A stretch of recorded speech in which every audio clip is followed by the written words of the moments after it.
we'll go to the next question. Hi. I recently learned you were in the 1981 production of Merrily We Roll Along, and I was wondering if you could talk about that and talk about working with Stephen Sondheim. I love Stephen Sondheim. He was a genius artist. The production was terribly flawed, sadly. Stephen wrote the music, George Firth wrote the book, Hal Prince was the director, and it's very much reflected, their relationship is is reflected in the story of Merrily We Roll Along. It's a story that's told backwards about three friends who make it in show business, but it's told backwards and from the point of view of where they become, they're famous, they've been famous, and it goes backwards to see what they lost in their journey to get to that fame. And so the original production was a heartbreaker because we felt like it could really work, and it didn't, sadly.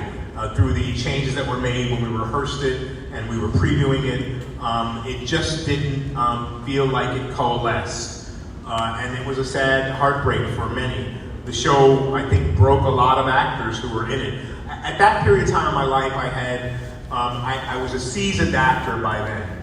And I was in my early 20s, and I had done a lot of work. And I felt like a lot of the cast were very young cast members who had not had the experience of success. So when you have experience of success, it leaves you with a good taste in your mouth, no matter what it is you're doing.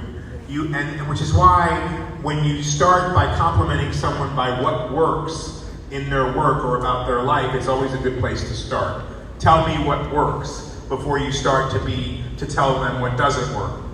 So a lot of the cast members for that didn't go much further. Our first lead, James Weisenbach, dropped out of show business, became an agent. Many people have tried to recapture the magic of Merrily because that experience destroyed them and depressed them. And there was a traumatic one for many of us. So it was difficult. Most recently, I went to see the production that's on Broadway now, that's closing in a couple of weeks with my youngest daughter. And it works. This production really worked. And I was really happy to see the play succeed.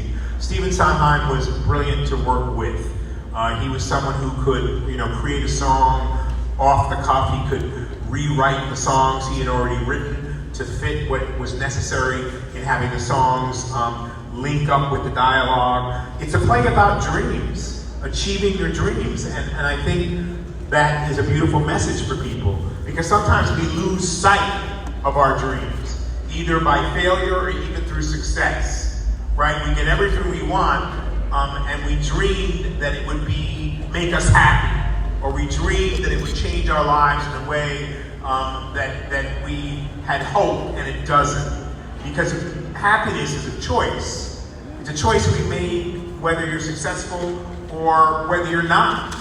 The dream and the hope that you will be original, truthful, honest to who you are is more important than any monetary success you could ever have. So the musical was really great then, and it's great now. We just weren't able to have people see it and praise it as being great then. And I'm glad it's having some success now.